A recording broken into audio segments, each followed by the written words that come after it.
our fifth contestant, Marianna Pascal. Local English or Standard English? Local English or Standard English? Marianna Pascal.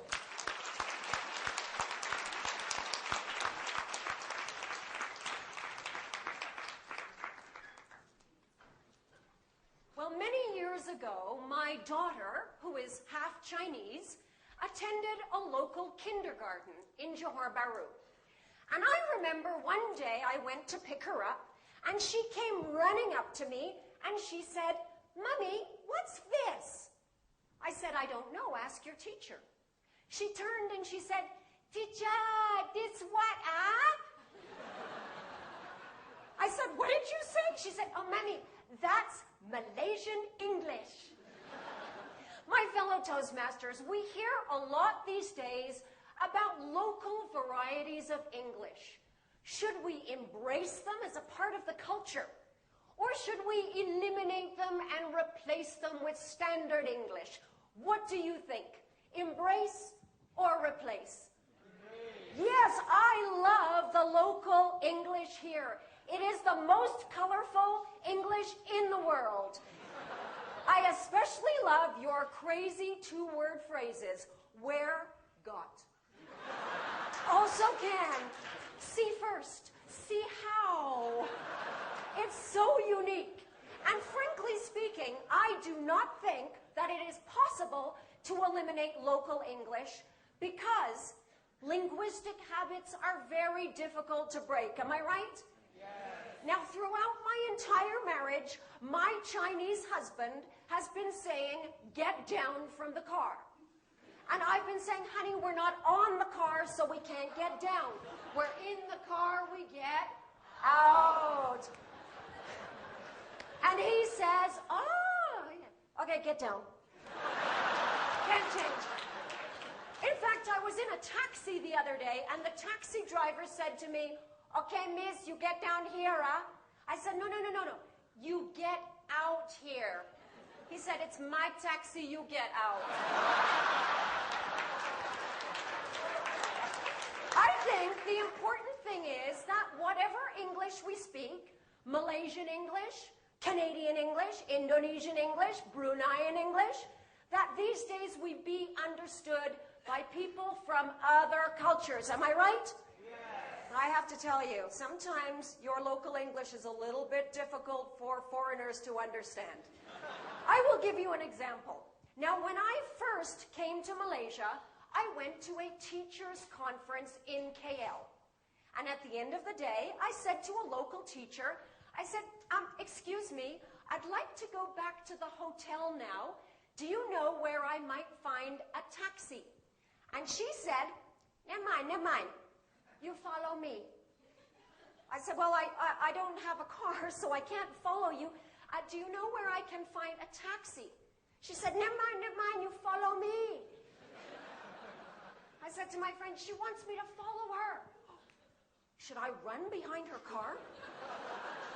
You see, it would have been helpful if she had used a more standard phrase like, "I'll give you a ride." I'll give you another example of how local English can be very difficult for foreigners. Now, my British friend Jolene came to Malaysia to work in a restaurant. And on her very first day, the manager asked her to make fruit juice. So he gave her some fruit, and he gave her a blender. And he said, "You put in fruit after you switch on."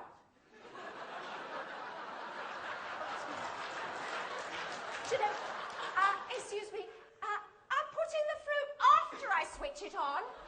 He said, "You put in fruit after you switch on." So she switched it on, put in the fruit. What happened? All the fruit came out. He said, I told you, you put in fruit after you switch on.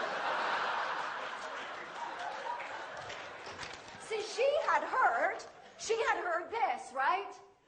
It would have been a little clearer if he had said, "Put in the fruit. After that, you switch it on." You see, sometimes one single word can change the whole meaning, right? I remember when my husband and I were first falling in love. I remember this one evening that was so romantic. Now, my husband's English was not very good at that time. And this was the night he was going to propose. We were dancing. It was so romantic.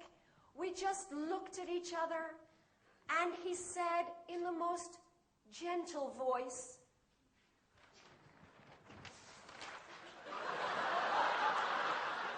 "All your eyes are big. How many eyes do I have?"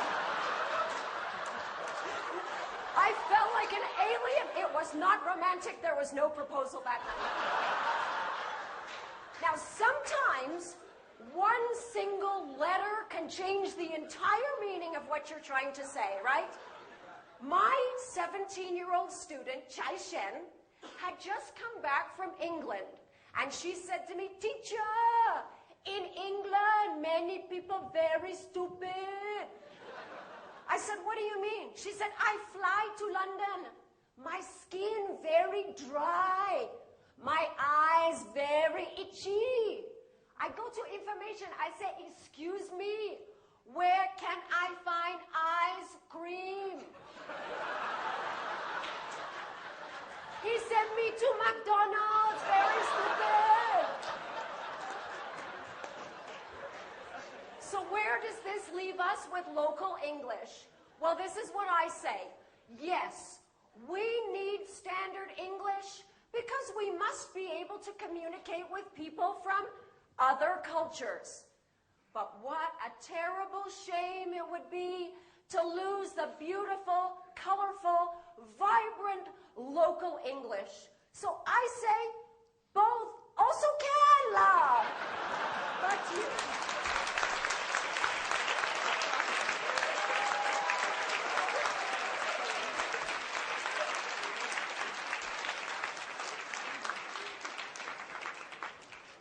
Please observe 1 minute.